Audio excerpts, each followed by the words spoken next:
ओम नमः शिवाय। दोस्तों, आपका हमारे चैनल पर स्वागत है। आज के इस कार्यक्रम में हम आपको जानकारी देने वाले हैं सूर्य के राशि परिवर्तन के प्रभाव के बारे में। सूर्यदेव 17 अगस्त 2025 को अपना राशि परिवर्तन करने जा रहे हैं। तो सूर्य के राशि परिवर्तन का प्रभाव वृश्चिक लग्न या वृश्चिक राशि वालों पर किस प्रकार से पड़ने वाला है, आने वाले एक महीने में सूर्यदेव आपके जीवन को कितना प्रकाशित करेंगे, किन क्षेत्रों में आपको सफलता प्राप्त होगी, कहां पर आपको सावधानी रखनी है, विस्तार से इस वीडियो में हम चर्चा करेंगे। साथ ही बताएंगे कि जन्म कुंडली के किन भावों में यदि सूर्य ग्रह विराजमान हो तो व्यक्ति के लिए सरकारी नौकरी के योग बहुत ज़्यादा प्रबल बन जाते हैं। तो यह वीडियो आपके लिए बहुत ही महत्वपूर्ण है, आप इसे अंत तक जरूर देखें। वृश्चिक राशि वालों, आइए सबसे पहले ये जानते हैं कि सूर्य का गोचर कब से लेकर कब तक के लिए हो रहा है। तो देखिए, सूर्य ग्रह 17 अगस्त 2025 को चंद्रमा की कर्क राशि से निकलकर अपनी स्वयं की राशि और इनकी ये मूल त्रिकोण की भी राशि मानी जाती है, सिंह राशि में प्रवेश करेंगे और यहाँ पर आगामी 17 सितंबर 2025 तक गोचर करने वाले हैं। इस गोचर में महत्वपूर्ण बात यह रहने वाली है कि वृश्चिक राशि वालों, सूर्यदेव जैसे ही अपनी स्वयं की राशि में प्रवेश करेंगे तो वहां पर ऑलरेडी गोचर में केतुदेव विराजमान है, तो सूर्य केतु की युति बनेगी। और जैसे ही आगे और समय बढ़ेगा तो 30 अगस्त 2025 से लेकर 15 सितंबर 2025 तक बुध की स्थिति भी सूर्य के साथ रहेगी, जहां पर सूर्य बुध का बुधादित्य योग बनेगा। तो ऐसी स्थिति में सूर्य की जब हम बात करते हैं तो हमारे ज्योतिष शास्त्र में इन्हें आत्मा, पिता, मान सम्मान, सरकारी क्षेत्र, राजनीतिक क्षेत्र, पद, प्रतिष्ठा, यश, कीर्ति, शरीर में पाए जाने वाली हड्डियां, इम्यून सिस्टम, इन सभी चीजों का कारकत्व तो प्राप्त है। तो जब सूर्य ग्रह का गोचर हो रहा है तो आइए जानते हैं कैसा प्रभाव मिलेगा। लेकिन उससे पहले ये जान लेते हैं कि किन किन भावों में बैठकर सूर्य सरकारी क्षेत्र से लाभ के प्रबल योग बना देते हैं। देखिए, यदि किसी भी व्यक्ति की जन्म कुंडली के प्रथम भाव में सूर्य ग्रह हो या सेकंड हाउस जो कि वाणी, कुटुंब, धन का भाव होता है, चतुर्थ भाव, छठवां भाव, 10वां भाव और 11वां भाव, अगर इनमें से किसी भी एक भाव में सूर्य ग्रह विराजमान हो तो सरकारी क्षेत्र से लाभ के प्रबल योग बना देते हैं। लेकिन और अधिक स्थितियों को जानने के लिए अन्य ग्रहों का भी ध्यान रखना पड़ता है, लेकिन सूर्य की यह स्थिति बहुत अच्छी मानी जाती है। अब आइए जानते हैं कि यह गोचर आपके लिए कैसा रहेगा। तो देखिए, वृश्चिक राशि वालों, सूर्य का जो गोचर हो रहा है यह आपके दसम भाव से गोचर करेंगे और आपके दसम के स्वामी भी बनते हैं। तो ऐसी स्थिति में आप देखेंगे कि यह गोचर आपके लिए लाभकारी सिद्ध होगा। कुछ क्षेत्रों में आपको बहुत अच्छे लाभ के योग बनेंगे। कर्म स्थान में सूर्य के आने की वजह से आपके कर्म स्थान में सूर्य का प्रभाव देखने को मिलेगा।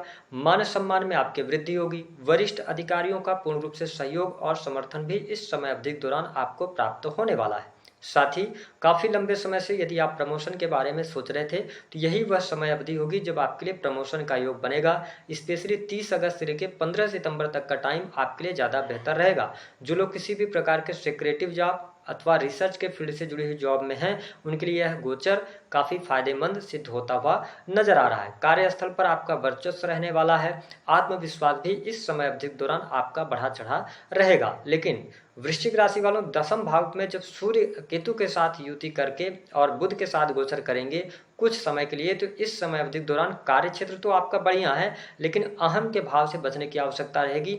अगर ईगो के कारण कहीं ना कहीं से दिक्कतों का आपको सामना करना पड़ सकता है तो वर्क प्लेस पर वरिष्ठ अधिकारियों का सहयोग प्राप्ति के लिए उनसे संबंध अच्छे बनाए रखें। ठीक है, अगर आप प्राइवेट सेक्टर के अंदर भी हैं तो कार्यस्थल पर अपने काम से काम रखेंगे तो आपके लिए अच्छा रहेगा।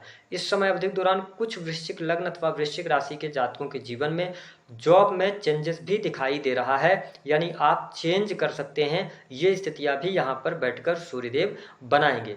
इसके अतिरिक्त अब आप देखें कि जब आपके चतुर्थ भाव से राहु का गोचर हो रहा है और सूर्य की दृष्टि चतुर्थ भाव पर पड़ेगी, तो मैंने क्या कहा कि थोड़ा सा आप अपने करियर के अंदर कोई भी स्टेप्स ले रहे हैं, ठीक है, तो हड़बड़ाहट में आपको कोई स्टेप नहीं लेना है। थोड़ा समझदारी पूर्वक कैलकुलेट करना है, उसके बाद अगर आप स्टेप लेंगे तो आपके लिए अच्छा रहेगा। लेकिन अगर आपने जल्दबाजी करी और जल्दबाजी में कोई स्टेप ले लिया, आपने कोई कठोर निर्णय ले लिया, तो उसमें कहीं ना कहीं से आपको नुकसान होगा। तो पहले जानिए, समझिए, कैलकुलेट कीजिए और उसके बाद अगर आप स्टेप उठाएंगे तो आपके लिए लाभकारी यह सूर्य का गोचर अवश्य रहने वाला है। इस समय अवधि के दौरान आपके भूमि, भवन, वाहन से संबंधित कार्य यदि आप करना चाहते हैं तो हो सकते हैं, लेकिन माता की हेल्थ को लेकर यहाँ पर समस्याएं बन सकती हैं। वृश्चिक लग्न अथवा वृश्चिक राशि वालों के लिए अगर देखा जाए तो करियर वाइज समय अच्छा कहा जा सकता है। कोई बहुत ज़्यादा नेगेटिव स्थितियां नहीं बनेंगी। विदेशी भूमि से लाभ होगा, विदेश जाने का योग बनता है। अगर आप ऑलरेडी विदेश में रह रहे हैं तो आपके लिए यह समय अवधि अच्छी रहने वाली है, इसमें कोई बहुत बड़ी नेगेटिव स्थिति नहीं रहेगी। बिजनेस व्यापार में आपको सफलता मिलेगी, काम कारोबार आपका बढ़ता हुआ नजर आएगा। इस गोचर अवधि के दौरान कार्य क्षेत्र में सफलता मिलने से आप प्रसन्नचित्त भी रहने वाले। हालांकि वैवाहिक जीवन की स्थितियों की बात करते हैं तो थोड़ा सा प्रतिकूल परिस्थितियां रह सकती हैं। जीवन साथी के साथ में थोड़ा मिसअंडरस्टैंडिंग क्रिएट हो सकती है, वाद विवाद की स्थितियां बढ़ सकती हैं, तो थोड़ा सा यहाँ पर आपको ध्यान रखने की आवश्यकता रहेगी। इसके अतिरिक्त यदि आप काफ़ी लंबे समय से किसी भी प्रकार के ऐसे कार्य क्षेत्र से जुड़े हैं जो कि ट्रेवलिंग से जुड़ा हुआ है, सुख साधन से जुड़ा हुआ है, लग्जरी से जुड़ा हुआ है, और इसके साथ ही आप किसी भी प्रकार के जमीन की खरीद फरोख्त का कार्य करते हैं, तो यह गोचर अवधि आपके लिए अच्छी रहने वाली है। यहाँ पर निगेटिविटी नहीं देखने को मिलेगी। यदि आप वाणी कंसल्टेंसी से जुड़े कार्य करते हैं, बैंकिंग सेक्टर के अंदर कार्य क्षेत्र से जुड़े हुए हैं, तो यह समय अच्छा रहेगा। विद्यार्थियों की पढ़ाई लिखाई के लिहाज से भी सूर्य का यह गोचर शानदार साबित होगा। यहाँ पर किसी भी प्रकार की परिस्थितियों निगेटिव परिस्थितियां नहीं बन रही हैं।